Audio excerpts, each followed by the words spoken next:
चलो बच्चों, आज हम लोग मैट्रिक्स का इंट्रोडक्शन पार्ट पढ़ेंगे, यानी मैट्रिक्स का इंट्रोडक्शन पार्ट एनसीईआरटी का कंसेप्ट वाली क्लास करेंगे। इस वीडियो में आपको मैं 3.1 का सारा कंसेप्ट क्लियर करवा दूंगा। अगले वीडियो में मैं 3.1 का क्या करवाऊंगा ना, सारा एक एक क्वेश्चन करके मैं आपको बता दूंगा। तो चलिए बात करते हैं। सबसे पहले मैट्रिक्स है क्या। अब देखो बच्चों, यहाँ पे एक बात देखने को मिलता है ना, कभी कभी बच्चे इस बात से कंफ्यूज जाते हैं, सर मैट्रिक्स होता है या मैट्रिसेस होता है। तो मेरे भाई, मैं आपके फायदे की एक बात बता दूं ना, तो मैं बता देता हूं कि मैट्रिक्स का ही प्लूरल रूप क्या होता है, मैट्रिसेस होता है। तो कहीं कहीं बच्चों को मैट्रिक्स लिखा जाता है, कहीं कहीं मैट्रिसेस होता है, और इसी का हिंदी होता आव्यूह। अब मेरे भाई ये है क्या, तो मैट्रिक्स कुछ नहीं, सिर्फ और सिर्फ एक सजावट है। आप कहोगे सर सजावट, तो बिल्कुल मेरे भाई। जैसे क्या होता था ना, आप पहले ट्रेन पे जाते थे, ट्रेन पे प्लेटफॉर्म पे जाते थे ना, तो आप कहते थे कि चाचा दिल्ली के लिए गाड़ी कब है। बगल में कोई पूछ दिया चाचा लखनऊ के लिए कब गाड़ी है। अब वो बोल दिया कि शाम 7 बजे। अब पता ही नहीं चल रहा मुझे 7 बजे बोला दिल्ली वाले को या लखनऊ वाले को। बच्चा कंफ्यूज है, आदमी कंफ्यूज है कि हमारा 7 बजे बोल रहा है रमेश सर चाचा कि इनको बोले हैं। अब दोनों कंफ्यूज होता है। लेकिन जब अब जाओगे तो क्या होता है, पूरी लाइट वो डिस्प्ले वाली लाइट में शो करते रहता है। डिस्प्ले वाली लाइट में शो करते रहता है, एक तरफ ट्रेन नंबर, एक तरफ मतलब वो गाड़ी का नाम, एक तरफ समय, कौन प्लेटफॉर्म पे कितने बजे आएगी, ये सारा चीज शो करते रहता है। तो वो जो डिस्प्ले पे शो करते रहता है ना, वही आपका मैट्रिक्स है। तो क्या वो सजा के दिया गया, एक अरेंज करके दिया गया, सजाया है, साथ में एक बॉक्स के अंदर बंद होता है। तो किसी चीजों को सजाने की प्रक्रिया को मैट्रिक्स कहा जाता है। मैट्रिक्स का कभी भी कंप्लीट वैल्यू नहीं निकलता है। जैसे डिटर्मिनेंट का वैल्यू निकलता, लेकिन मैट्रिक्स का वैल्यू नहीं निकलता। वो सिर्फ सजाया जा सकता है, वो सिर्फ एक सजावट है। ठीक है ना मेरे भाई। तो वही उसी का डिफिनेशन देखो मैंने यहाँ पे लिख रखा है। मैंने यहां पे बताया है कि matrix is an order of rectangular array. Array क्या होता है गुरुजी, तो सारी सजा करके एक ट्रे में बंद कर देना, सजा करके एक ट्रे में बंद कर देना, इसी को हम लोग एरे कहते हैं। चीजों को सजाइए और फिर एक ट्रे में बंद कर दीजिए, एक बॉक्स में बंद कर दीजिए, वही होता है एरे। ठीक है ना। तो भाई मैथ पढ़ रहे हैं तो कुत्ता बिलाई को तो बंद करेंगे नहीं, करेंगे किसको भाई, करेंगे चाहे नंबर को बंद करेंगे या फिर किसको बंद करेंगे, फंक्शन को बंद करेंगे। अब भाई ट्रेन पे दिखाता है तो नाम उम सब एक फंक्शन है, और जो नंबर है 1 2 3 4 वो नंबर है। ठीक है ना, वो नंबर है।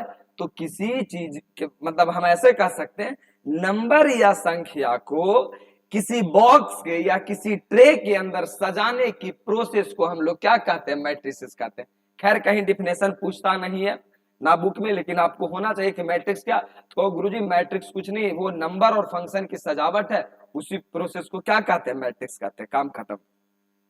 हिंदी में यही बात को लिखा गया है कि संख्या और फलन के एक बॉक्स या एक ट्रे के अंदर सजाने की प्रक्रिया को आव्यूह कहा जाता है। हिंदी उस बच्चों के लिए लिख दिया, कुछ बच्चों के हिंदी की भी डिमांड होती है, तो मेंशन तो करना ही नहीं। अगर तुम इंग्लिश वाले हो तो चाचा मत वरना सर हिंदी लिखाते हैं। अरे समझ लो तुम्हारी मातृभाषा है, कुछ तो नॉलेज होनी चाहिए। क्यों चाचा बन रहे हो, हिंदी भी, इसीलिए मैं हिंदी को नहीं छोड़ सकता हूँ। खैर मैथ में हिंदी इंग्लिश का तो लैंग्वेज होता ही नहीं, तो आपको ज्यादा परेशान होने की जरूरत भी नहीं। अब देखो एक बात होता है, सर ये ए ही क्यों लिखा गया, ए ही क्यों लिखा गया। देखो देखो किसी भी मैट्रिक्स को सजाने, किसी भी मैट्रिक्स को दर्शाने की प्रक्रिया, जैसे अगर मुझे तुमको डिनोट करना होगा, कोई पूछेगा तुम मैथ किन से पढ़ते हो, तो तुम बोलोगे कि मैथ माइंड वाले सर से पढ़ते हैं, या तुम बोलोगे कि सर राजीव भैया से पढ़ते हैं। तो मुझे दर्शाने का, मुझे डिनोट करने का दो तरीका हुआ। एक तो तुम मैथ माइंड वाले सर बोल सकते हो, दूसरे बोल सकते हो राजीव भैया से पढ़ते हैं। उसी प्रकार किसी भी मैट्रिक्स को, ये ऐसा का देखो नंबर लिखा हुआ, इसको बॉक्स के अंदर किसी ट्रे के अंदर बंद कर दो, और इसको जो दर्शाने का, जो डिनोट करने का प्रक्रिया है, वो प्रक्रिया कैपिटल ए से डिनोट किया जाता है। तो किसी भी मैट्रिक्स को कैपिटल ए से डिनोट किया जाता है, कैपिटल ए से दर्शाया जाता है। मतलब अगर मुझे मैट्रिक्स लिखना होगा तो सब दिन ऐसे करके लिख देगा, ऐसे करके लिख देगा 4 5 6 7। अच्छा, कोई जरूरी नहीं है कि कैपिटल ए से देगा, कहीं कहीं आपका बी भी कैपिटल बी भी दे देगा, लेकिन जो भी लेटर रहेंगे वो कैपिटल में होंगे। जनरली हम लोग को ए मिलता है, ठीक है ना, तो कैपिटल ए से डिनोट किया जाता है, ठीक है ना। आगे की बात आइए, एक एक बात समझना है, कोई परेशानी नहीं है। इसी बात को मैंने यहां पे मेंशन किया है कि मैट्रिक्स को ए कैपिटल ए से डिनोट किया जाता है, मैट्रिक्स को कैपिटल ए से डिनोट किया जाता है। बातें क्लियर है। अब इसमें देखिए एक बात यहां पे बड़ा सुंदर सा लिखा गया कि होता क्या है, इसमें 3 लोगों का रोल होता है। एक तो रोल होता है रो का, तो भाई रो किसको कहेंगे, रो क्या होता है भाई, तो जो पड़ी लाइन है, जो ऐसे देख लो, ये जो पड़ा लाइन है, ये पड़ा लाइन है, ये पड़ा लाइन है, इसी को हम लोग रो कहते हैं। ये भी आपका देखो पड़ा लाइन है, इसको भी हम लोग रो कहेंगे। ये भी आपका पड़ा लाइन है, इसको भी हम लोग रो कहेंगे। तो भाई 3 वो पड़ा लाइन है, तो नाम भी तीनों का अलग होना चाहिए। अब किसी का 3 बेटा, तीनों को तुम सोनू नाम रख दोगे, अरे एक का सोनू, दूसरे का मोनू, तीसरे का टोनू रखोगे, अलग अलग नाम रखा था। तो 3 गो रो है तो तीनों का नाम भी अलग अलग होना चाहिए। तो हमने पहले आर से हो गया रो, मैंने रो पहला, रो दूसरा और रो क्या तीसरा, ये मैंने इसका नाम रख दिया। क्लियर है ना। इसी को याद करने का बच्चा बाद में बड़ा कंफ्यूज होता है कि रो कौन है कॉलम कौन है। तो इसका मैंने एक तरीका अपनाया है कि देखो रो मतलब रोना, रो मतलब रोना। बचपन में हम लोग क्या करते थे, मम्मी अगर पीट देती थी या पापा पीट देते थे या किसी चीज के लिए जिद करते थे तो हम लोग रोते रोते सो जाते थे, रोते रोते सो जाते थे। यानी रो को हम लोग बोलेंगे सोया, सोया हुआ, सोया हुआ। तो इसका मतलब जो लाइनें सोई है, जो लाइनें सोया के बात कर रहे हैं, सोया हुआ तो लाइन है ना, जो लाइनें सोया है इसी को हम लोग रो कहेंगे, जो लाइनें सोया है उसी को हम लोग रो कहेंगे। जबकि मैथमेटिकल में इसको हॉरिजॉन्टल लाइन कहा जाता है, हॉरिजॉन्टल लाइन, हॉरिजॉन्टल लाइन, ठीक है ना। इसी प्रकार इसमें एक नया नाम होता है कॉलम का, कि गुरुजी कॉलम क्या होता है। तो देखिए जो खड़ी वाली लाइन है, ये खड़ा है, जो खड़ा है इसको कॉलम कहते हैं, ये जो खड़ा है इसको कॉलम कहते हैं। अब 2 गो खड़ा है तो इसीलिए कॉलम 1 कॉलम 2। अब इसको कैसे याद करेंगे बउआ, कैसे याद करेंगे मेरे भाई, तो जो वर्टिकल रहेगा, वर्टिकल माने खड़ा, जो खड़ा रहेगा, जो खड़ा रहेगा उसको हम लोग कॉलम कहेंगे। सर कोई याद करने का तरीका बता दो गुरुजी, अभी तक मजा नहीं आया है। कॉलम सी का मतलब आप याद रखो कमीना, और कमीना जो बच्चा होता था ना क्लासरूम में सर लोग उसको खड़ा कर देते थे, खड़ा हो जाओ, जो कमीना बच्चा रहता था। तो समझेंगे सी फॉर कॉलम, सी फॉर कमीना। कमीना किसको कहेंगे, जो बच्चा खड़ा रहेगा उसी को हम लोग क्या कहेंगे, कमीना कहेंगे। चलिए जैसे हम आपको एग्जाम्पल के तौर पे लेके चले, एग्जाम्पल के तौर पे लेके चले तो यहाँ पे आ जाते हैं। देखिए ये 1 2 3 मैं कुछ भी लिख सकता हूं अपने इच्छा अनुसार, कोई मना करने वाला है नहीं। 2 1 5 लिख दिया, लिख दिया। अब हम इसमें बोलेंगे, अब इसमें बोलेंगे कि कितने रो है, कितने रो है।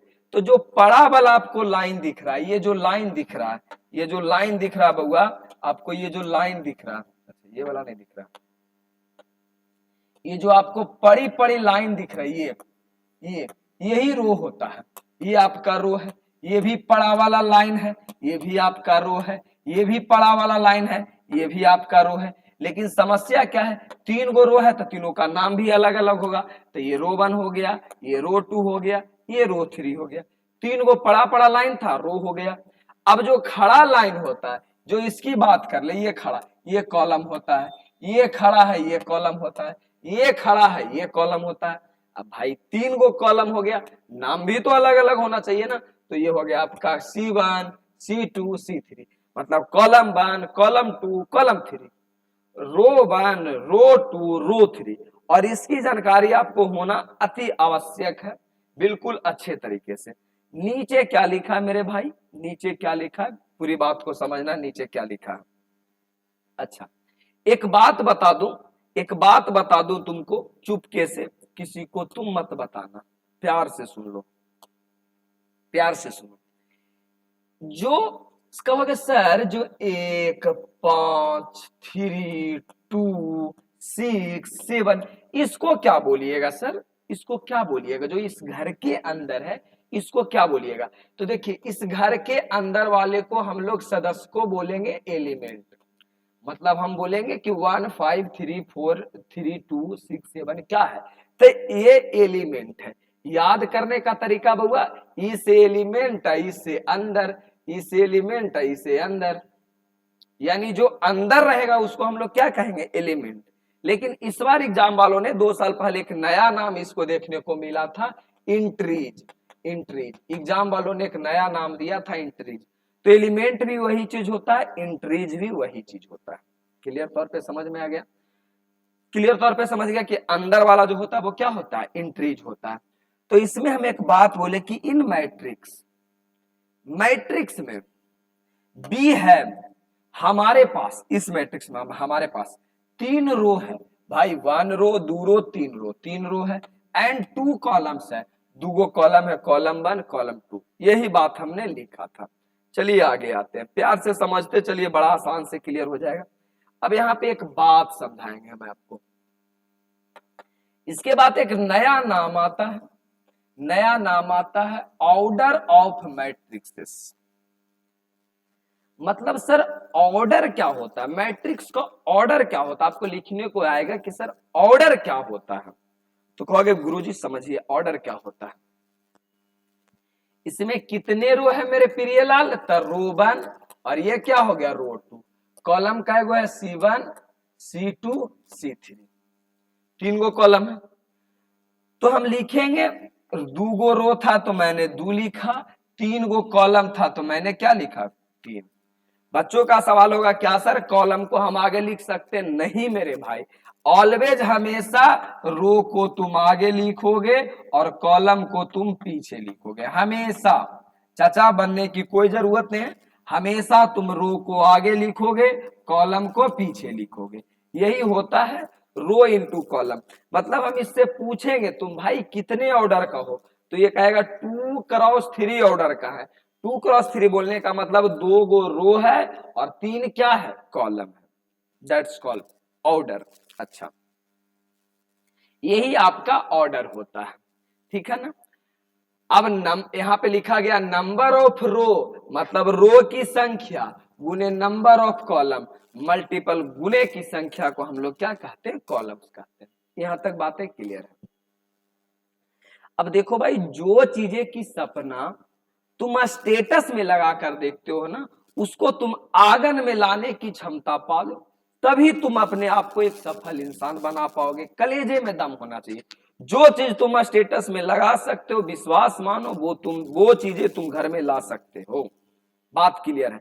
अगर आज तुम किसी भी लड़की का तुम फोटो लगाते हो स्टेटस में, डिस्प्ले पे लगाते हो, तो तुम्हारी औकात है कि उस लड़की को तुम आंगन में भी ला सकते हो, चाहे वो कितने बड़े घर की लड़की क्यों ना हो, कितना भी पैसा वाली क्यों ना हो। इतना पैसा कमाओ कि उसे अपने आंगन में ला सको, ठीक है ना। तो एकदम हिम्मत तौर से लगे रहो ना, बस समझने के तौर पर बातें एकदम आसान है, पूरी मैथमेटिक्स आसान सी बात है।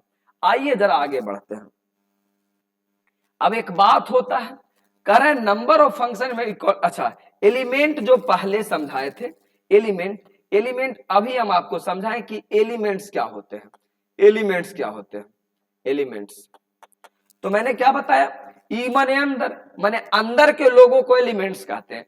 तो हम आपसे पूछेंगे हाउ मेनी एलिमेंट्स, कितने एलिमेंट्स है, या तो पूछ सकते हैं टोटल नंबर ऑफ एलिमेंट। हम आपसे चलो पूछ ही लेते हैं, आपका बड़ा भाई है तो इस नाते तो पूछ ही सकते हैं कि total number of element, total number of elements कैसे लिखोगे मेरे भाई? टोटल नंबर ऑफ एलिमेंट्स कैसे लिखोगे यार? एलिमेंट्स बोले तो या इंट्रीज बोले तो देखो इसका एक बहुत बेसिक सा फंडा होता है। तुम क्या करना ना, रो ऐसे नहीं, देखो यहां मैंने लिख दिया, मतलब रो अक्रॉस कॉलम कर लो, रो क्रॉस क्या कर लो, कॉलम कर लो। तो इसमें कितने रो है मेरे भाई? कितने रो था, तो रो 1, रो 2, रो 3, तो 3 गो रो था, कॉलम कितना था, C1, C2, C3, 3 कॉलम था। और ये दोनों के मल्टीपल करने के बाद, रो और कॉलम के मल्टीपल करने के बाद जो मेरा फाइनल रिजल्ट आएगा, that's called elements. That's called क्या रे भाई, एलिमेंट्स। मतलब total number of row multiply total number of column, that's called element. मतलब रो की संख्या, सारे रो की संख्या गुने सारे कॉलम की संख्या क्या कहलाते हैं, एलिमेंट। यही बात को हमने यहाँ पे भी लिख दिया है कि आपका नंबर ऑफ एलिमेंट क्या होता है, तो रो क्रॉस कॉलम, जितना रो होगा उतना कॉलम होगा, इसी को कहते हैं। और यही बात को मैंने ऊपर लिखा है कि बॉक्स या ट्रे के अंदर जितने भी फलन होते हैं, जितने भी फंक्शन होते हैं, अब या तो इंट्रीज कहलाते हैं।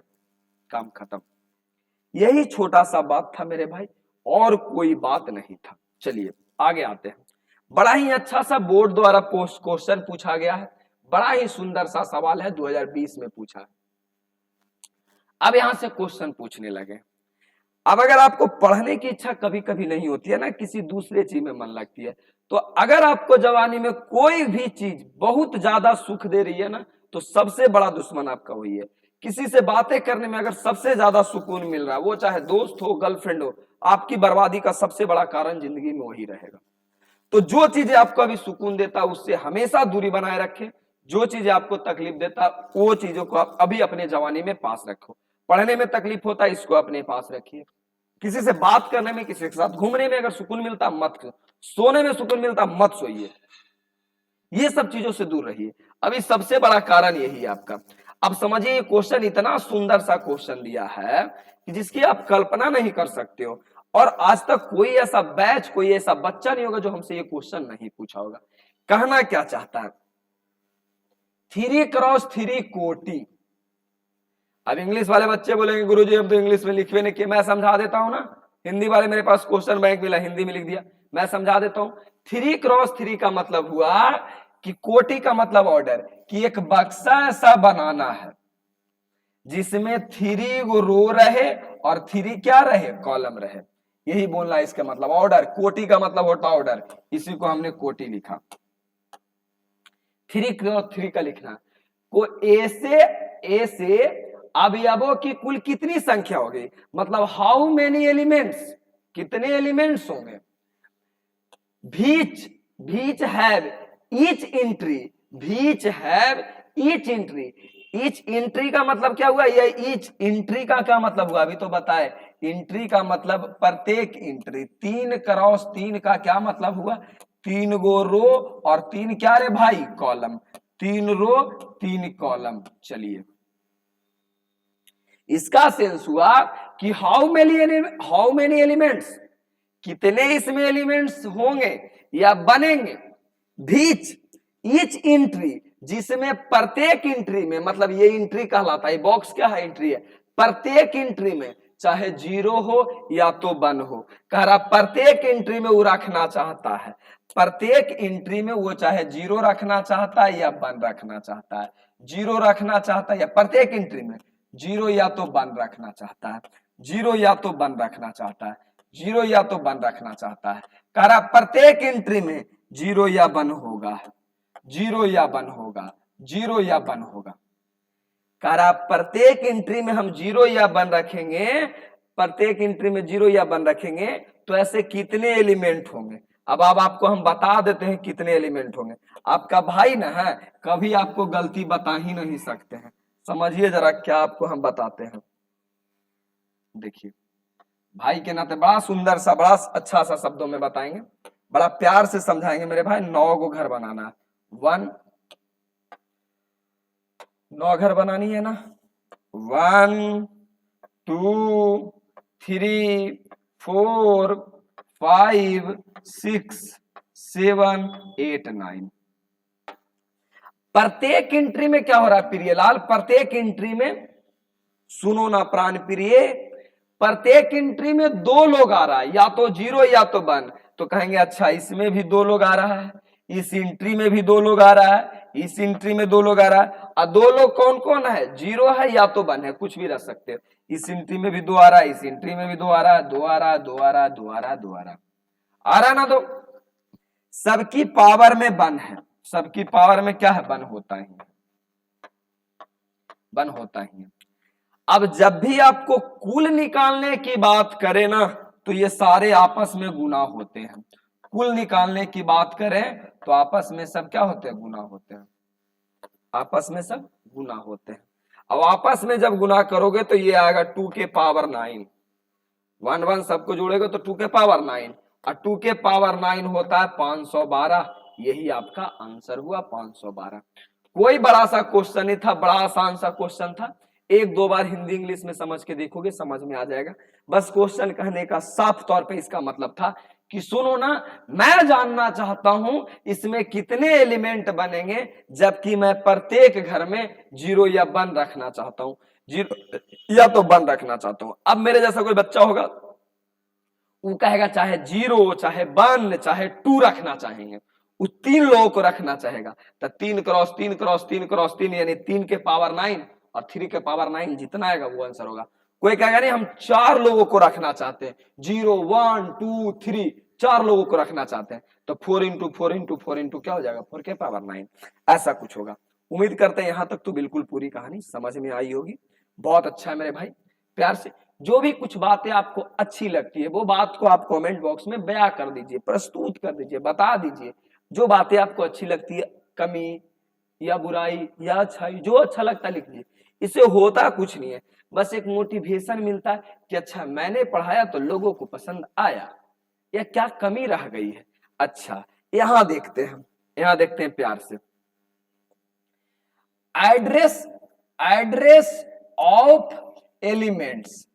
भाई एलिमेंट्स का प्रस्तुतिकरण, प्रस्तुतिकरण का क्या मतलब हुआ कि जो ये सब आदमी है ना, ये सब आदमी है, इसका औकात क्या है या इसका स्थान क्या है, इसका स्थान क्या है, नाम बताइए, इस सब का स्थान क्या है। मैं बताता हूं, जैसे इस वाले जगह का क्या नाम होगा, इस रिश्ता का क्या नाम होगा, मैं बताता हूं क्या नाम होगा। चलिए ये आपका R1 है, ये R2 है, ये R3 है, ये मेरे भाई C1 है, ये मेरे भाई C2 है, ये मेरे भाई C3 है। अच्छा अगर मैं इसकी स्थान की बात करूं, ये कौन से जगह, अच्छा ये स्मॉल a क्या होता है, तो जब जब आपको किसी एलिमेंट को डिनोट करना होगा, एलिमेंट को डिनोट करना होगा, दर्शाना होगा, तो वो छोटी a से डिनोट करोगे। जब जब एलिमेंट को दर्शाना होगा तो छोटी, जैसे भारत को दर्शाने के लिए अगर देश प्रेमी हो, किसी को कहना चाहते हो कि हम देश प्रेमी है या दिखाना चाहते हो, तो जय हिंद बोल के जो स्टार्ट करता, लगता है कि अच्छा ये बच्चा देश प्रेमी है, ठीक है ना। देश गद्दार होगा तो कह देगा भारत मुर्दाबाद, पता चलता देश का गद्दार है। उसी प्रकार अगर किसी भी चीज को आपको डिनोट करना होगा, एलिमेंट को डिनोट करना होगा, तो आप स्मॉल ए का प्रयोग करोगे। अगर पूरे मैट्रिक्स का डिनोट करना होगा तो कैपिटल ए का डिनोट करोगे। यहां तक बात तो समझ में आया है। अच्छा इसीलिए जो ए लिखा हुआ है, ए सब एलिमेंट को दर्शा रहा है कि भाई सब एलिमेंट है। अच्छा अब इसकी हम स्थान पूछेंगे, इसकी मैं जगह पूछेगा कि भाई तुम कहां पे हो, तो ये कहेगा सर नहीं देखे हैं, हम दूसरे रो में हैं। देख मेरे भाई दूसरे रो में है और दूसरे कॉलम में है। ये 2 क्या दर्शा रहा है, ये 2 दर्शा रहा है दूसरा रो दूसरा कॉलम। अगर मैं इसकी बात करूं, इसकी बात करूं, तो पता है मेरे भाई क्या दर्शा रहा है, ये कह रहा है दूसरा रो में है सर, देखिए दूसरा रो में है। ये क्या दर्शा रहा है कि सर तीसरा कॉलम में है, दूसरा रो तीसरा कॉलम। चीजें बड़ा आसान सा समझ में है भाई, कोई परेशानी नहीं है। आइए जरा आगे चल के हम आपसे बातें करें। अगर मैं इसकी बात कर लूं, इसकी बात कर लूं, तो ये कहेगा सर पहला रो में है, देख लीजिए पहला रो में है, और दूसरा कॉलम में है, दूसरा आपका कॉलम में है, तो पहला रो दूसरा कॉलम। यही होता है एड्रेस ऑफ एलिमेंट, एलिमेंट का प्रस्तुतिकरण। मतलब ज्यादा कुछ नहीं है, बस यार जगह बता दो कौन कहां पे है, कौन कहां पे है। लो अब इतनी बात समझ में आ गया। मैं इसकी बात कर लूं तो कहोगे सर तीसरा रो, शुरू वाला हमेशा रो होता है, तीसरा रो, इना की कह देना तीसरा कॉलम, नहीं, शुरू वाला ऑलवेज रो होता है। तो तीसरा रो है तो तीसरा रो में, दूसरा कॉलम है तो दूसरा कॉलम में। अब यहां से एक बात करते हैं, हम आपसे पूछे कि बउआ रे तुम ये बता दो तो कि दूसरा रो तीसरा कॉलम में कौन है, दूसरा रो तीसरा कॉलम इस मैट्रिक्स में तुम बताओ कि दूसरा रो तीसरा कॉलम में कौन होगा। करा अच्छा सर दूसरा रो, चल दिया आपने दूसरा रो में, चल दिया। तीसरा कॉलम सर, तीसरा कॉलम आपका ही है, तो दूसरा रो तीसरा कॉलम में कौन है, यही तो है कि ए दूसरा रो तीसरा कॉलम। इसका सेंस क्या हो गया कि सर ये तो 0 हो गया। आइए जरा प्यार से और आगे बढ़ते हैं। मैं कहूं कि मुझे ये वाला चाहिए, तीसरा रो पहला कॉलम, तो देखो ये तीसरा रो और पहला कॉलम, तीसरा रो पहला कॉलम, क्या हो गया 3 हो गया। और आगे आते हैं, तीसरा रो दूसरा कॉलम, कहोगे बस छोटे वो बात, तीसरा रो दूसरा कॉलम कौन हो गया 1। बाकी कुछ क्वेश्चन करवाएंगे ना तो आपको समझ में आ जाएगा आगे के क्वेश्चन में। तो बिल्कुल उम्मीद करते हैं कि यहां तक समझ में आ गया होगा। क्या तुम बात करते हो, तुमको समझ में ना आए, ऐसा कभी होता है? तुमको ना समझ में आया, दुनिया का कोई इंसान को समझ में नहीं आएगा। भाई तुम कितने प्यारे बच्चे हो, तुमको है पता, अपनी माँ के प्यारे हो, अपनी बहन का दुलारे हो, तुम अपने पिताजी का प्यारे हो, भाई का दुलारे हो, कितना तुम प्यारे हो, और तुमको समझ में ना आएगा ये कभी हो सकता है? अच्छा जी, अच्छा जी। अब कह रहा है जेनरल, जेनरल, जेनरल, आइए,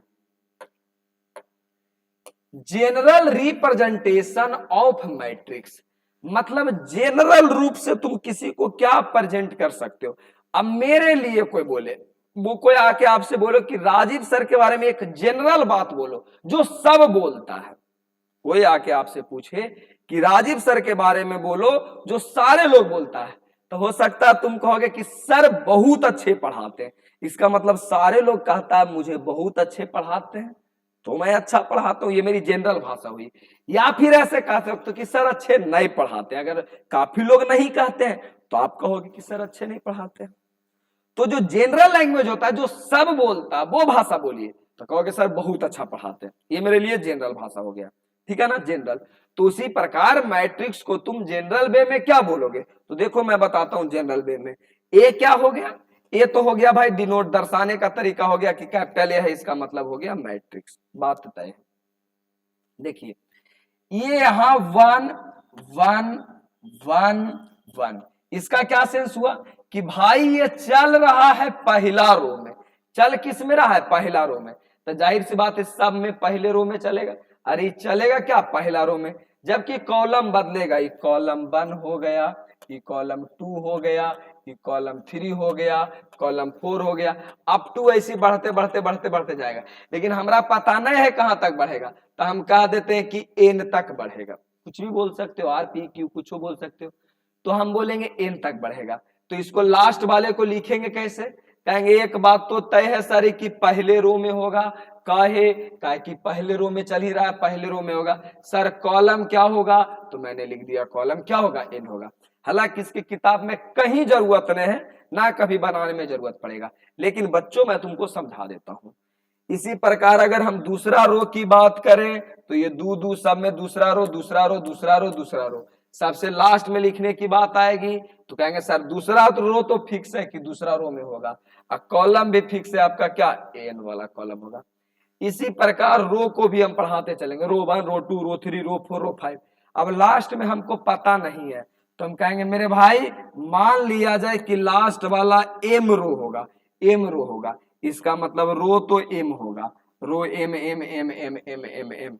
लास्ट वाले को क्या कहेंगे कि बउआ रे एम रो होगा, मतलब रो कौन, एम, और कॉलम कौन, एन होगा। इसी को हम लोग कहते हैं जनरल रिप्रेजेंटेशन। अब कहेंगे बउआ मैथ में कैसे लिखेंगे मेरे प्यारे भाई बहन, मैथ में कैसे लिखेंगे, तो देखो यहाँ पे एक छोटी सा बात लिखा गया, एम क्रॉस एन। कह रहा जो आई होगा ना, आई दर्शाता है रो को, आई दर्शाता रो को, आई कह रहा कि चाहे तो 1 के बराबर होगा, आई माने रो मतलब 1 के बराबर होगा या 1 से बड़ा होगा, तो देखो ना, चाहे तो एक होगा रो, चाहे तो 2 3 4 5 बढ़ते जाएगा, यानी एक होगा या तो एक से बड़ा होगा, ठीक है ना। जे का भी वही कहना है कि चाहे एक होगा चाहे एक से बड़ा होगा। जे किसको दर्शाता है? कॉलम को, कॉलम को दर्शाता है। तो कॉलम भी चाहे एक होगा चाहे एक से बड़ा, 1 2 3 4 5 6 7 8 9 होगा। तो यही हो गया आपका जनरल रिप्रेजेंटेशन, कहीं भी जरूरत नहीं है इसका, बस छोड़ दो। आइए जरा हम इस बात पे फोकस करते हैं। एनसीईआरटी का एक क्वेश्चन है प्यारा सा, इसको बनाते हैं। उम्मीद करते हैं यहां तक तो आपको पूरी कहानी समझ में आया होगा, ज्यादा बातें नहीं है, बड़ा आसान सा शब्दों में कहानी को कहा गया। प्यार सा शब्द क्वेश्चन है, प्यारा सा। अच्छा प्रियलाल, समझिए क्या कह रहा, आपसे बोलना चाह रहा है the order of matrix, the order of matrix पहला, यानी इस मैट्रिक्स का आप ऑर्डर बताइए। ऑर्डर का मतलब कितने रो हैं कितने कॉलम हैं। तो कहेंगे सर ये 1 रो, ये 2 रो, ये 3 रो, ये कॉलम 1, कॉलम 2, कॉलम 3, कॉलम 4, मतलब 3 रो और कॉलम कितना 4। हमेशा रो को हम आगे लिखते हैं, कॉलम को बाद में लिखते हैं। तो मेरे भाई ऑर्डर की अगर बात की जाए तो ऑर्डर आपका हो गया 3 क्रॉस 4। दूसरा कह रहा the number of element, the number of element मतलब एलिमेंट माने अंदर और नंबर माने संख्या। तो अंदर कितने संख्या है, तो हम आपको बताए थे अगर elements, total number of elements निकालना होगा, total number of elements, total number of elements निकालना होगा। तो आप कुछ मत कीजिए, ये ऑर्डर को है ना मल्टीपल कर दीजिए, 4 तिया 12, इसका मतलब 12 एलिमेंट्स होगा। ये ऑर्डर जो हुआ था इसी को मल्टीपल कर दीजिए, 4 तिया 12। पहले भी मैंने यही काम बताया था। आइए जरा बात करते हैं, तीसरा क्वेश्चन आपका क्या कह रहा प्राण प्रिय, राइट द एलिमेंट, एलिमेंट को लिखिए। कौन से एलिमेंट के भाई? कह रहा है जो आपका पहला रो तीसरा कॉलम में होगा। एलिमेंट को लिखना है जो पहला रो तीसरा कॉलम। तो पहला रो माने पहला रो बोला था, पहला रो पर चलेंगे, तीसरा कॉलम तो तीसरा कॉलम पे रुक जाएंगे, तीसरा कॉलम पे रुक जाएंगे। कितना हो गया? 19, 19। दूसरी की बात कर लेता हूं मेरे प्रिय, तो कह रहा है दूसरा रो पहला कॉलम, कोई बात नहीं, दूसरा रो बोला, शुरू वाला हमेशा रो होता है, दूसरा रो बोला तो दूसरा रो में चलेंगे, पहला कॉलम में, दूसरा रो में गए पहला कॉलम में, यही आपको मिल गया। कितना हो गया? 35। इसी प्रकार सब बना लीजिएगा। अब सबसे लास्ट वाला की हम बात करते हैं जी, लो इसकी बात कर लेते हैं। A24, A24 मतलब दूसरा रो, शुरू वाला रो होता है, दूसरा रो, तो कहेंगे अच्छा दूसरा रो कॉलम चौथा, दूसरा रो चौथा कॉलम आ गया, ब्रेक लगाओ, चौथा कॉलम ब्रेक लगाओ, कितना हो गया? 12। ठीक है ना। तो भाई मैंने 3 तो बता दिया और 2 आप क्या कीजिएगा, कमेंट बॉक्स में बता दीजिएगा। यहां तक जैसी वीडियो देख लीजिएगा, वीडियो रोक के सबसे पहले कमेंट बॉक्स में आंसर चिपका दीजिएगा। चलिए यहां तक बातें सही है।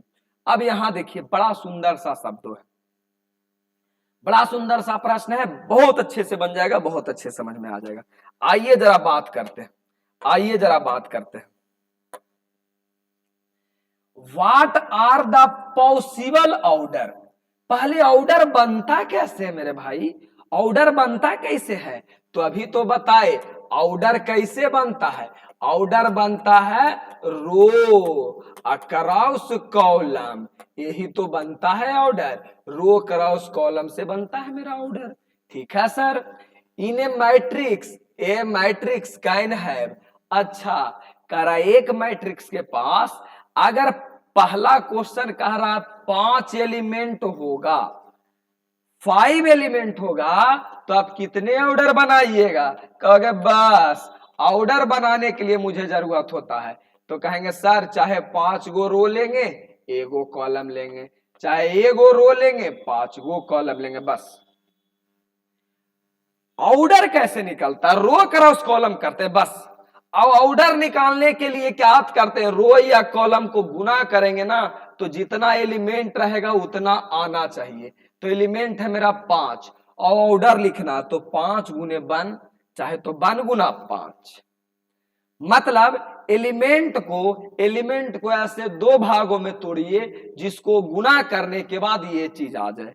अगला क्वेश्चन बताते हैं, तब आपको समझ में थोड़ी बातें और अच्छे से आएगी। अभी तुम्हारा मंद बुद्धि वाला बालक खुला नहीं है। जैसे 8 की मैं बात करूं, तो 8 की मैं बात करूं तो कोई बच्चा कहेगा 1 गुने 8, क्योंकि 1 गुने 8 करते हैं फिर भी कितना आता 8। कोई बच्चा बोलेगा 8 गुना 1, इसको भी मल्टीपल करेंगे तो कितना आएगा 8। कोई बच्चा बोलेगा कि 4 गुना 2, इसको भी मल्टीपल करेंगे तो 8।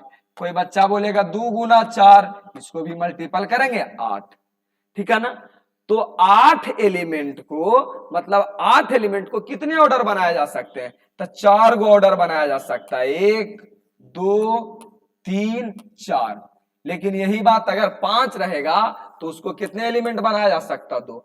अब इसी प्रकार 24 को हम बात करते हैं कि सर अगर किसी के पास 24 एलिमेंट्स होगा तब कितने ऑर्डर बनाए जा सकते हैं, 24 एलिमेंट्स होगा। प्यार से देखिएगा, बहुत अच्छा बात है। तो पहला तो बनेगा आपका 24 गुना 1, 24 गुना 1 भी क्या आता 24। दूसरा बनेगा 1 गुना 24, ये भी क्या आता है 24। तीसरा बनेगा 2 गुने 12, ये भी आता है 24। चौथा क्या बनेगा 12 गुना 2, ये भी बनेगा 24। समझ रहे हो ना। पांचवा क्या बनेगा 8 गुना 3, ये भी होता 24। छठा क्या बनेगा 3 गुने 8, ये भी होता 24। सातवां क्या बनेगा 6 गुने 4, ये भी आपका होता 24। आठवां क्या हो जाएगा 4 गुने 6, ये भी हो जाता 24। ठीक है ना। यानी इस प्रकार 24 एलिमेंट रहेगा तो आप कितने ऑर्डर बना सकते हैं, तो 1 2 3 4 5 6 7 8। तो कहने का मतलब ऑर्डर कैसे लिखते हैं, ऑर्डर कैसे लिखते हैं, रो और कॉलम का ऐसा गुना करो कि आपका क्या हो जाए, बन जाए 24 आ जाए। 24 एलिमेंट है तो 24 आ जाए। तो अब तो बातें समझ में आ गया होगा। 3 तक तो मैंने बता दिया, बाकी आप 13 और 18 को आप खुद ही ऑप्शन कमेंट बॉक्स में बना के भेज दीजिएगा। आप समझदार हो और कमेंट कर दोगे, ये भी मुझे भरोसा है कि तुम बना दोगे हो, तो भाई तुम बहुत अच्छे बच्चे। क्लियर है यार, कोई दिक्कत है नहीं। इसके अलावा आइए, ये मैंने आपका आंसर लगा दिया है, जो ये सब क्वेश्चन था इसका मैंने आंसर लगा दिया ताकि आप समझ पाए, कोई परेशानी नहीं हो। आइए, ये भी एक बड़ा अच्छा सा क्वेश्चन है। आइए बड़ा प्यार से समझिएगा, शब्दों का खेला है मेरे भाई। सबसे पहले आता है कंस्ट्रक्ट। कंस्ट्रक्ट होता क्या है, ये बना है कंस्ट्रक्शन से, नहीं कहता कंस्ट्रक्शन चल रहा है मतलब बिल्डिंग चल रहा है, कह रहा है रोड में कंस्ट्रक्शन का काम चल रहा है, यानी रचना का काम चल रहा है, बनावट का काम चल रहा है। तो कंस्ट्रक्शन का मतलब होता है, कंस्ट्रक्ट का मतलब होता है रचना करना। रचना करना या तो बनाना। अब भाई रचना क्या करना है, तुमको मिट्टी आलू बेटा घर थोड़ी बनाना है, तुमको बनाना है मैट्रिक्स। अब वो भी कैसा मैट्रिक्स बनाना है, जिसमें 2 गो रो रहे और 3 गो क्या रहे, कॉलम रहे। देखिए 2 रो रहे 3 कॉलम रहे, यानी शुरू वाले को रो कहते हैं, बाद वाले को कॉलम। यानी 2 गो रो रहे, कॉलम कितने रहे मेरे प्रिय, तो 3 कॉलम रहे, यानी कॉलम 1 कॉलम 2 कॉलम 3। यही आपको रचना करना। अब मशीन आपको दे दिया है, मशीन में कोताही नहीं कीजिए। देखिए यहां दे दिया मशीन, ए आई जे बराबर आई प्लस 2 जे, आई प्लस 2 जे। यानी अगर पहले गोले की हम बात करें कि पहला गोला में क्या भर आएगा, पहला गोला में क्या भर आएगा, तो पहले पता होना चाहिए कि पहला गोला का नाम क्या है। तो पहला गोला का नाम है पहला रो पहला कॉलम, पहला रो पहला कॉलम। इसका मतलब समझ रहे हैं, आई के सामने 1 और जे के भी सामने 1, तो इधर पर हम रखेंगे 1 प्लस 2 इंटू जे के भी सामने 1, यानी आएगा कितना 3। यानी पहला गोला में तो 3 भर आएगा। चलिए जरा बात करते हैं नेक्स्ट वाला गोला में क्या डलाएगा, नेक्स्ट वाला गोला में क्या डलाएगा। तो नेक्स्ट का नाम कौची है, नेक्स्ट का नाम है पहला रो और दूसरा कॉलम।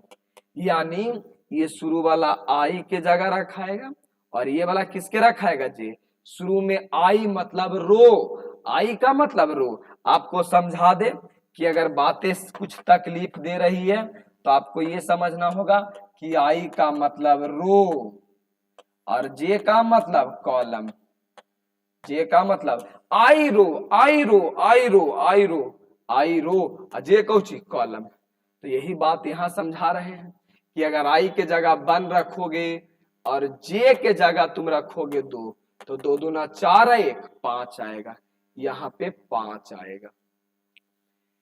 अगर इसकी बात कर लेना तो इसका नाम क्या होगा, पहला रो तीसरा कॉलम, पहला रो तीसरा कॉलम। तो आई के जगह 1 और जे के जगह कौची रे बउआ 3, यानी 3 दूना 6 1 7, ये आपका 7 हो गया। कोई परेशानी नहीं है, प्यार से चलते रहिए ना, क्या परेशानी है, मैं हूं ना। जब अब तक आपका बड़ा भाई है, चिंता करने की बात नहीं। कभी झगड़ा में देखते हो, तुम किसी से झगड़ा कर रहे हो, उधर से पता चल जाए कि भैया आ रहे हैं, तुम्हारा पीटने का रफ्तार दुगना हो जाएगा। पता है क्यों, तुमको पता है कि अब तो भैया आ रहे हैं, अब के मारेगा रे, अब तो हम देख लेंगे।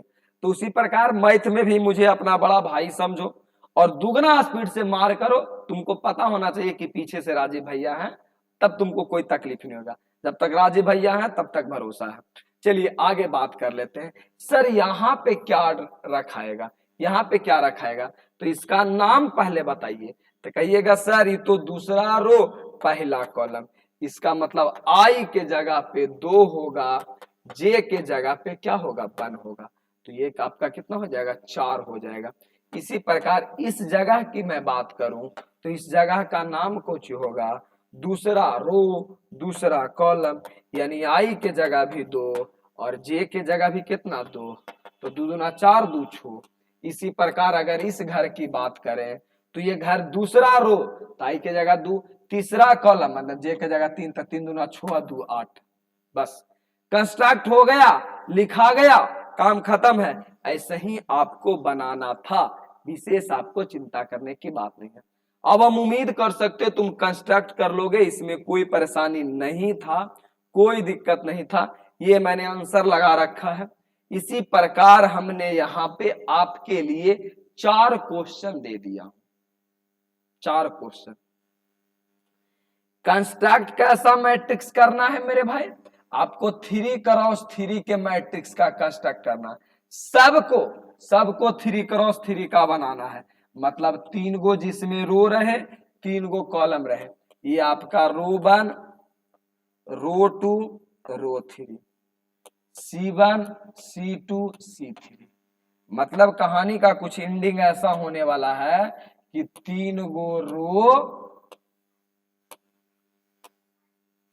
और 3 कॉलम। तो प्रिय समझ रहे हो, अगर इसकी बात करेंगे तो इसकी बात करेंगे, इसका मतलब ये होगा A1 1। अगर इसकी बात करेंगे A1 1, यानी आई के जगह भी 1, आई के जगह भी 1, जे के जगह भी 1। ठीक है, अगर मैं इसकी बात करूंगी तो ये कहेगा दूसरा रो तीसरा कॉलम, यानी पहला क्वेश्चन बनाएंगे मतलब यही क्वेश्चन का उठा के ले चलेंगे। दूसरा क्वेश्चन बनाएंगे तो दूसरा क्वेश्चन के लिए ये वाला मशीन होगा आई के जगह पे, तीसरा क्वेश्चन के लिए ये वाला मशीन होगा, चौथा क्वेश्चन के लिए ये वाला मशीन होगा। कोई दिक्कत नहीं है, 4 गो क्वेश्चन आपके लिए बिल्कुल बनाइए, कोई दिक्कत नहीं है। मुझे उम्मीद है यार तुम बना सकते हो, तुम अच्छे बच्चे हो, तुम कर सकते हो यार। यही बात में थोड़ा पानी पी लेता हूँ, पढ़ाते पढ़ाते तो गला सूखना ही है, और वो भी गर्मी का टाइम है।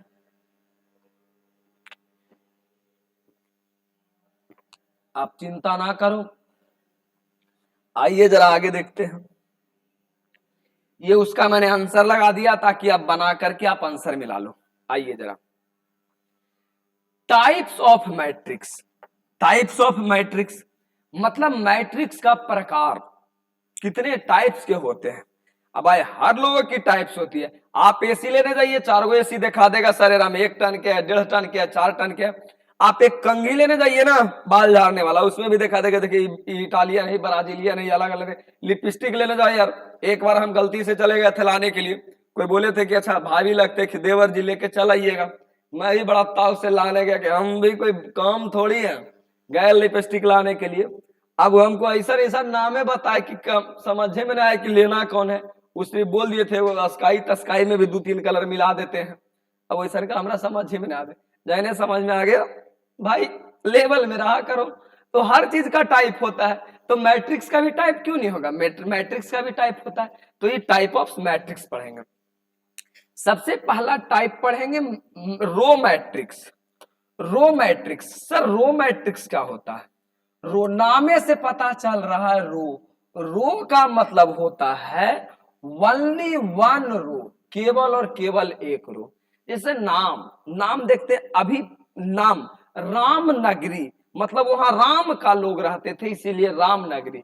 अभी गांव में देखा होगा लिखा रहेगा कोयरी बिघा, कोयरी बिघा इसका मतलब उस गांव में सिर्फ कोयरी जाति का लोग रहता है। यादवपुर इसका मतलब उस गांव में सिर्फ छुच्छे यादव लोग रहता है, तभी तो यादवपुर नाम रखाया। गांव में टोली बना रहता, पासवान टोली, इसका मतलब उस टोली में सिर्फ पासवान रहता है, इसीलिए उसका नाम रखाया पासवान टोली। किसी जात को मेंशन मत करना, मैं तुमको ये सब एग्जाम्पल इसलिए बता रहा हूं कि तुम ये चीजों को जानते हो, अपने घर में अपने आसपास देखा है। तो इसी प्रकार कह रहा है रो मैट्रिक्स, यानी जिसमें सिर्फ और सिर्फ एक रो हो, जिसमें केवल और केवल एक रो हो। तो देखिए, तो इसकी शक्ल देखे तो कहे दूत मर्द एक ही गो रो है, इसका मतलब रो मैट्रिक्स। इसकी भी जब मैंने शक्ल देखी तो कहा अच्छा इसमें भी तो केवल एक ही गो रो है, रो मैट्रिक्स। इसमें भी देखे तो कहे अच्छा सिर्फ और सिर्फ एक ही गो रो है। कॉलम कितना भी रहे उससे हमको कोई मतलब नहीं है, लेकिन मेरे भाई कॉलम एक गो है, दो गो है, तीन गो है, चार गो है, इससे कोई मतलब नहीं है। बस रो मैट्रिक्स में रो केवल एक होना चाहिए, उसी को हम लोग क्या कहेंगे, रो मैट्रिक्स। तो कहोगे सर इसको जनरल भाषा में कैसे बोलेंगे, जनरल रूप में कैसे बोलेंगे? तो कहेंगे बड़ा आसान है, ऑर्डर को लिखना है जनरल रूप में। तो देखो शुरू वाले को तो हम लोग रो कहते हैं, और तुमको रो चाहिए केवल और केवल एक, इसीलिए रो के जगह वन लिखाएगा, बाकी कॉलम के जगह तुमको जितना लेना है ले लो, हमको कोई मतलब नहीं। तो हम बोल दिए एन ले लो, तो इसीलिए वन क्रॉस एन, बाकी तो समझवे करते हुए तो लिखने रहेगा आई इंटू जे। इसी को हम लोग क्या कहते हैं, जनरल रिप्रेजेंटेशन। कोई दिक्कत नहीं है मेरे भाई, आइए जरा आगे आइए, आगे आइएगा तो और अच्छे से कहानी समझ में आएगा। अब ये आता है कॉलम मैट्रिक्स। कॉलम मैट्रिक्स क्या होता है? कॉलम मैट्रिक्स तो नाम ही से पता चल रहा है, जिस प्रकार मैंने आपको कोयरी टोला बोला या कोयरी बिघा, उसी प्रकार यादवपुर। तो इसमें बोला है कॉलम मैट्रिक्स। कॉलम मैट्रिक्स का जिसमें ओनली वन कॉलम, जिसमें केवल और केवल एक कॉलम हो, केवल और केवल एक कॉलम। जैसे देख लो, इसमें देख लो सिर्फ एक ही कॉलम है। कॉलम किसको कहते हैं, खड़ा वाला लाइन को, एक ही कॉलम है। इसमें देख लो केवल और केवल एक कॉलम है, इसमें देख लो केवल और केवल एक कॉलम है। मतलब रो कहियो रहे, रो हमको कितनो रहे डजंट मैटर मेरे भाई, कॉलम कितना होना चाहिए, वन होना चाहिए। इसी को हम लोग कॉलम मैट्रिक्स कहते हैं। देख लो कॉलम एगो है, बाद वाले को कॉलम कहते हैं कॉलम एगो है, बाद वाले को कॉलम कहते हैं कॉलम एक, काम खत्म। अब इसको जनरल भाषा में कैसे लिखेंगे, जनरल रूप में कैसे लिखेंगे? तो कहोगे सर जनरल रूप में लिखना है, मतलब यही तो होता है ऑर्डर।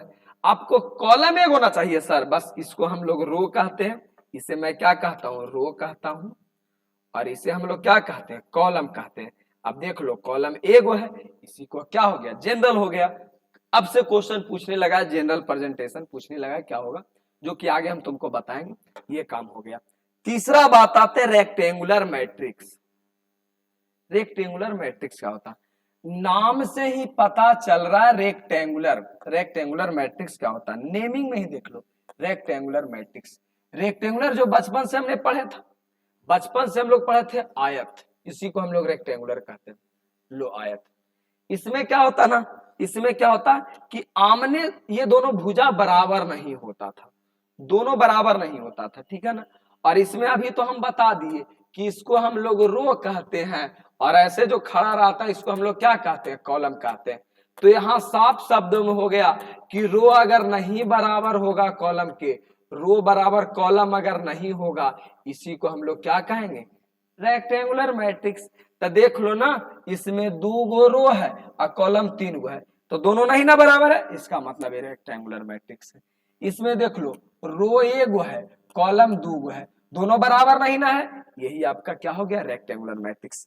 कहीं पे जरूरत नहीं पड़ता, नाम का भी पता नहीं चलता है कि इसका जरूरत कब पड़ेगा, लेकिन एक शौक, एक बात पता होना चाहिए कि सर ये रेक्टेंगुलर मैट्रिक्स है, इसका जनरल रिप्रेजेंटेशन क्या होगा, तो m बराबर n नहीं होना चाहिए। यानी देखो हम लोग जो आज तक ऑर्डर लिखते थे ना वो m क्रॉस n के रूप में लिखते थे, तो इसका मतलब ये दोनों बराबर नहीं होना चाहिए, इसीलिए बराबर लिख के काट दिए, इसका मतलब इक्वल नहीं है। ये आपका जनरल रिप्रेजेंटेशन हो गया। आइए जरा आगे, ये क्वेश्चन, यहां से क्वेश्चन पूछे जाते हैं मेरे भाई, यहां से बोर्ड में भी क्वेश्चन पूछा। मैं आपका बड़ा भाई अभी दिखाता हूं क्वेश्चन कैसे पूछा। क्वेश्चन कैसे पूछा, क्वेश्चन है स्क्वायर मैट्रिक्स, नाम से ही पता चल रहा है स्क्वायर। स्क्वायर का फिगर हम लोग 8 क्लास तक ऐसा पढ़े थे, ये मैंने स्क्वायर का फिगर पढ़ा था। इसमें क्या होता था, सब बराबर होता था, सब क्या होता था बराबर। तो यहाँ पे हो गया रो और ये वाला क्या हो गया कॉलम, कॉलम हो गया। यानी सर अगर आपके कहने का मतलब है कि रो बराबर अगर जिंदगी में कॉलम हो जाए, कॉलम हो जाए, उसको हम लोग क्या कहेंगे, स्क्वायर मैट्रिक्स। और सबसे ज्यादा नाम भी सुनने को यही मिलेगा, स्क्वायर मैट्रिक्स। रो को हम लोग एम कहते हैं, कॉलम को हम लोग एन कहते हैं। तो जिस दिन मेरा एम बराबर एन हो जाएगा उस दिन हम कहेंगे ये स्क्वायर मैट्रिक्स है। अब इसकी बात कर ले तो देखो इसमें रो भी वन कॉलम भी वन, दोनों बराबर है, इसका मतलब ये स्क्वायर मैट्रिक्स है। इसकी बात कर ले, 2 रो है 2 कॉलम है, मतलब जितना रो है उतना कॉलम है, दोनों बराबर है, स्क्वायर मैट्रिक्स हो गया। इसकी अगर मैं बात कर लूं तो 3 रो है 3 कॉलम है, ये आपका हो गया स्क्वायर मैट्रिक्स। सब दिन यही आपको नाम में आएगा स्क्वायर मैट्रिक्स। तो सिंपल सा फंडा है मेरे भाई, स्क्वायर मैट्रिक्स किसको कहते हैं, तो जिसकी रो और कॉलम दोनों बराबर होती है, ये क्या कहलाता है, स्क्वायर मैट्रिक्स। दुनिया का हर बच्चा बताएगा, पैदा हुआ बच्चा बताएगा। आइए तो सर जनरल रूप में उसको कैसे लिखेंगे, तो जनरल रूप में यही वाला लिखेंगे, बस अंतिम में कंडीशन लगा देंगे कि सुनिए भाई साहब एम बराबर अगर एन हो गया तो वो आपका क्या हो गया, स्क्वायर मैट्रिक्स। और इसी पे एक क्वेश्चन बताते हैं, ये जो क्वेश्चन आपका पूछा गया है बोर्ड में 2012 में और 2020 में 2 बार पूछा गया है। ये आपको चाहने वालों की कसम है, इसका आंसर आप कमेंट बॉक्स में जरूर बताइएगा कि इसका आंसर क्या होगा, इसका आंसर क्या होगा जरूर बताइएगा, ठीक है ना। हम बता देते हैं लेकिन आपको भी बताना होगा, पहले वीडियो को रोक लीजिए, समझ लीजिए, पहले कमेंट कर लीजिए, उसके बाद मेरा सॉल्यूशन देखिएगा। आप रोक लीजिए, देखिए कह रहा है ए स्क्वायर मैट्रिक्स, मतलब स्क्वायर मैट्रिक्स कब होगा, यदि यदि स्क्वायर मैट्रिक्स कब होगा। अरे भाई तो अभी तो बताए कि स्क्वायर मैट्रिक्स जब होगा जब रो और कॉलम आपस में बराबर होगा, तब क्या कहलाएगा स्क्वायर मैट्रिक्स। रो बड़ा होगा तो थोड़ी ना, रो छोटा होगा थोड़ी ना, नॉन ऑफ दिस थोड़ी ना। हमने क्या बताया अभी तो पीछे बताया कि स्क्वायर तभी होगा जब रो बराबर क्या होगा कॉलम। ये 2 बार बोर्ड वालों ने पूछा, 12-20। आइए जरा आगे की बात करते हैं, बड़ा सुंदर सा सवाल है जी, डायगोनल मैट्रिक्स किसको कहते हैं, तो नाम से ही तो पता चल रहा है, diagonal matrix. Diagonal, diagonal element, अच्छा सॉरी एलिमेंट की बात कर रहा है, डायगोनल एलिमेंट। तो इस प्रकार से जो एलिमेंट बनेगा ना, इस प्रकार से जो डायगोनल बनेगा, इसी को हम लोग कहते हैं डायगोनल एलिमेंट। बहुत सारे बच्चों का कंफ्यूजन होता है ना कि सर ये भी तो डायगोनल बन रहा है, इसको क्यों नहीं बोले, इसको क्यों नहीं बोले। तो नहीं मेरे भाई, इसमें बस चर्चा किया गया जो इस प्रकार से डायगोनल बनेगा उसी को हम लोग डायगोनल एलिमेंट कहते हैं, ठीक है ना। यहाँ लिखा गया भेयर, अच्छा इसका जनरल सॉल्यूशन क्या बोला है, भेयर आई बराबर जे, आई बराबर जे लिखा गया। इसका क्या मतलब हुआ, जैसे इसको देखोगे, अगर वन को तुम देखोगे तो ये आपका वन है, 5 को देखोगे तो 5 को देखोगे तो कहेगा सर ये पहला रो, ये दूसरा रो, ये तीसरा रो, पहला कॉलम दूसरा कॉलम तीसरा कॉलम। तो अगर 5 को देखोगे तो कहोगे दूसरा रो दूसरा कॉलम, अगर तुम 9 को देखोगे तो कहोगे तीसरा रो तीसरा कॉलम। तो जनरल बात कैसे बोल सकते हैं, तो कहेंगे जिस दिन आई बराबर जे हो जाएगा, आई बराबर जे हो जाएगा, उसी दिन हम लोग कहेंगे डायगोनल एलिमेंट है। देख लो ना, 1 आई बराबर जे है, आई भी 1 जे भी 1, आई बराबर जे है, आई भी जे 2 भी जे, आई भी 3 जे भी 3। तो जिस दिन अगर दोनों बराबर हो जाएगा उस दिन हम लोग कहेंगे डायगोनल एलिमेंट, और अगर बराबर नहीं हुआ तो नन लगा देंगे, नॉन डायगोनल एलिमेंट, ठीक है ना। एलिमेंट्स इसी प्रकार पहला परिभाषा डिफिनेशन आपका बन के आता है। डायगोनल एलिमेंट क्या होता है, डायगोनल एलिमेंट क्या होता है, प्यार से देखोगे डायगोनल एलिमेंट क्या होता है? डायगोनल एलिमेंट, सिंपल सा फंडा समझना कि जो डायगोनल बना रहा है, जो डायगोनल बना रहा है, अभी बताए, अभी मैंने बताया कि इधर से तुम चर्चा मत करना, डायगोनल में इसमें बात बोला है ना, तो सिर्फ आपकी यही चर्चा की जाएगी वाला। तो डायगोनल एलिमेंट का परिभाषा सिर्फ ये समझो, डिफिनेशन, कि डायगोनल के सिवा बाकी सब जीरो होना चाहिए। तो देख लो, डायगोनल के अलावा जो भी बचा सब जीरो है, इसी को कहेंगे डायगोनल एलिमेंट। इसकी बात करें तो डायगोनल के सिवा, इसकी बात करें, देखो तो डायगोनल के सिवा सब जीरो है, डायगोनल के सिवा सब देख लो सब जीरो है, तो डायगोनल के सिवा सब जीरो रहे उसी को हम लोग क्या कहते हैं? Diagonal element. अब डिफिनेशन में इतना लंबा चौड़ा बता दिए, इसकी तुम चर्चा मत करो। डिफिनेशन में इतना लंबा चौड़ा आपकी कॉपी के शोभा के लिए मैंने लिखा है, कॉपी की शोभा के लिए, कि diagonal elements, diagonal matrix is a square matrix. मतलब ये हो गया कि डायगोनल एलिमेंट जब भी बनेगा ना तो वो स्क्वायर ही रहेगा। स्क्वायर का मतलब जितना रो रहेगा उतना कॉलम रहेगा। इसमें भी देख लो 2 रो है तो 2 कॉलम है, इसमें भी अगर देखोगे तो 3 रो 3 कॉलम है।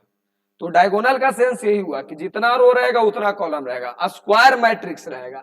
भेन all non diagonal element, all non diagonal element मतलब डायगोनल के अलावा जो भी है R0, R0 रहना चाहिए, उसी को हम लोग क्या कहेंगे? डायगोनल एलिमेंट कहेंगे। हिंदी में डायगोनल एलिमेंट को छोड़ाकर सब जीरो रहे उसी को हम लोग कहेंगे डायगोनल एलिमेंट। ठीक है, ये जीआर मतलब जेनरल ऑफ डायगोनल एलिमेंट, माने जनरल बात कर रहे हैं, जनरल डायगोनल, जनरल तो जनरल, जनरल में बात कर रहे हैं। तो कह रहा है सुनो जी, सुनो कि आई जे, देखो यहां कह रहा है कि अगर जिसमें आई बराबर जे होगा, देखो भेयर आई बराबर जे होगा, भेयर आई बराबर जे होगा वो जीरो के बराबर नहीं होना चाहिए। जीरो लिख के काट दिया, मतलब जीरो के बराबर नहीं। आई बराबर जे का मतलब समझ रहे हैं? जैसे इसकी चर्चा करें तो ये आपका दूसरा रो दूसरा कॉलम है, तो जो आई है वही तो जे है। तो आई बराबर जे है तो देखो तो ये वाला एलिमेंट जीरो है? नहीं जीरो है। तो ये इसका कहने का मतलब यही है कि जो आई बराबर जे रहेगा ना वो जीरो नहीं रहना चाहिए। अब इसमें एलिमेंट में इसकी बात करें तो ये कहेगा दूसरा रो दूसरा कॉलम, तो देखो तो ये आपका जीरो है? नहीं।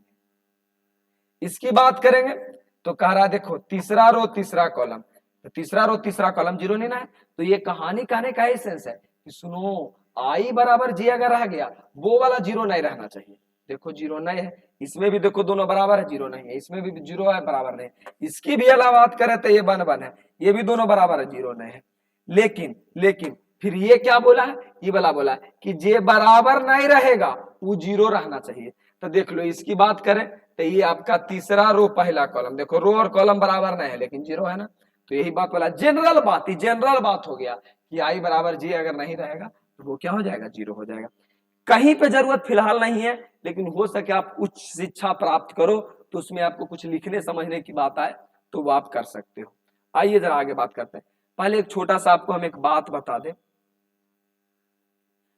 मेरी ऑलरेडी एक लाइव बैच रात्रि 8 बजे चलती है, जो क्या है ना फुल्ली कंपटीशन बेस्ड होता है, मतलब 8-9 किताब से सारे राज्यों का क्वेश्चन बैंक, अलग अलग किताब से क्वेश्चन उठा करके मेरा खुद का पीडीएफ बनाया जाता है, उससे पढ़ाते हैं। वो रात्रि 8 बजे रेगुलर लाइव चलता है। तो आप एनसीईआरटी के अलावा और कुछ सीखना चाहते हैं और कुछ जानना चाहते हैं तो मेरा रात्रि वाला मेन बैच 8 से 9 में ज्वाइन कर लीजिएगा। और जो भाई बहन 12th पास हैं, जिनकी भाई बहन 12th पास हो चुके हैं, उनके लिए सरकारी नौकरी का साथी बैच हम ही पढ़ा रहे हैं रात्रि 9 बजे। चैनल का नाम है ईएससीए जॉब फैक्ट्री, ईएससीए जॉब फैक्ट्री। इस पे हम रात्रि 9 से 10 लाइव पढ़ा रहे हैं। जो जॉब की तैयारी जिनकी भाई बहन करते हैं, ईएससीए जॉब फैक्ट्री, ठीक है ना, यूट्यूब पे। तो दोनों में आप जिसकी लुत्फ उठाना चाहते उठा सकते हैं। आइए जरा मेन बात पे आते हैं। आइए हम बात कर रहे थे स्केलर मैट्रिक्स। स्केलर मैट्रिक्स क्या होता है? स्केलर मैट्रिक्स बिल्कुल, स्केलर मैट्रिक्स बिल्कुल वही होता है डायगोनल मैट्रिक्स। तो यहां एक बात बोला, स्केलर मैट्रिक्स, स्केलर तुमको समझा देते हैं ऐसे ही, स्केलर मैट्रिक्स क्या होता है। तो जो डायगोनल एलिमेंट बनेगा ना मेरे भाई, जो डायगोनल एलिमेंट बनेगा ना वो एक जैसा रहेगा, चाहे एक एक रहे, दो दो रहे, तीन तीन रहे, पांच पांच रहे, छो छो रहे, नौ नौ रहे, तीन तीन चार चार, एक जैसा होना चाहिए। देखो एक जैसा है, एक जैसा है, पांच पांच है तो सब पांच पांच, सात सात है तो सब सात सात, नौ नौ है तो सब नौ नौ, दस दस है तो सब दस दस। तो जो एक जैसा अगर आ गया उसी को हम लोग क्या कहेंगे, स्केलर मैट्रिक्स कहेंगे, ठीक है ना। जबकि डायगोनल मैट्रिक्स में क्या होता था, अलग अलग हो सकता था, कोई दिक्कत नहीं, लेकिन अगर सब एक जैसा रहेगा तो उसको हम क्या कहेंगे, स्केलर मैट्रिक्स। और यहाँ पे लिखा गया है कि स्केलर मैट्रिक्स स्क्वायर मैट्रिक्स होगा, स्केलर है वो तो स्क्वायर होगा, which all diagonal element, all diagonal element माने जो ऑल डायगोनल एलिमेंट है आर इक्वल, मतलब एक जैसा रहना चाहिए, ऑल डायगोनल एलिमेंट एक जैसा है, ठीक है ना।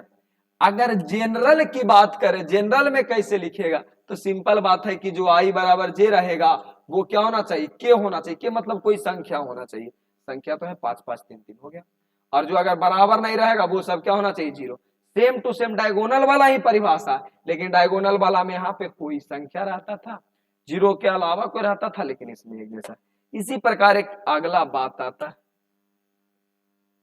ये भी बहुत ज्यादा यूज होता है, बहुत ज्यादा आपका यूज होता है, आइडेंटिटी मैट्रिक्स। आइडेंटिटी मैट्रिक्स इसी को हम लोग कहीं कहीं क्या कहते हैं, यूनिट मैट्रिक्स कहते हैं, यूनिट मैट्रिक्स कहते हैं। आइडेंटिटी मैट्रिक्स को ही हम लोग यूनिट मैट्रिक्स कहते हैं। बातें क्लियर है। इसमें क्या होता है ना कि डायगोनल एलिमेंट नामे से पता चल रहा है, यूनिट माने एक, यूनिट माने एक, दाल चावल चीनी कुछ लिखे जाते होंगे तो रसीद में लिखा रहता है यूनिट, यूनिट। और कॉलम बना रहता है, कॉलम बना रहता है। अब मान लिए तीन गो आप कॉपी लिए तो लिख देगा तीन, तीन मतलब तीन कॉपी लिया है, पांच मतलब पांच गो कलम लिया है। यूनिट का मतलब एक होता है, तो नाम से ही पता चल रहा है यूनिट का मतलब कि सारे डायगोनल एलिमेंट एक एक एक होना चाहिए, सारे डायगोनल एलिमेंट क्या होना चाहिए, एक एक। ये आपका हो गया यूनिट मैट्रिक्स हो गया, यहां तक कोई परेशानी नहीं है। इसकी आगे की बात करें तो नल मैट्रिक्स, नामे से पता चल रहा है एकदम नल है, या तो जीरो मैट्रिक्स, मतलब सारे एलिमेंट हमारा अगर जीरो रह जाए, सारा एलिमेंट अगर जीरो रह जाए, इसी को हम लोग जीरो मैट्रिक्स या तो क्या कहते हैं, नल मैट्रिक्स कहते हैं। ये बड़ा अच्छा सा क्वेश्चन यहां से बोर्ड में क्वेश्चन आता है, यहां से क्वेश्चन आता है। इक्वल मैट्रिक्स किसको कहते हैं मेरे भाई, बराबर आव्यूह, इक्वल मैट्रिक्स। इक्वल मैट्रिक्स बड़ा आसान सा चीज है, सेम ऑर्डर का होना चाहिए। सबसे पहले तो सेम ऑर्डर होना चाहिए, सेम ऑर्डर मतलब ये वाला दो क्रॉस दो है तो ये वाला भी दो क्रॉस दो होना चाहिए, मतलब जितना ऑर्डर का ई वाला रहेगा उतने ऑर्डर का ई वाला होना चाहिए बस। क्रॉसपॉन्डिंग एलिमेंट, क्रॉसपॉन्डिंग एलिमेंट का क्या मतलब हो गया मेरे प्रिय लाल, बड़ा ही अच्छा सा सवाल है, समझ लीजिए।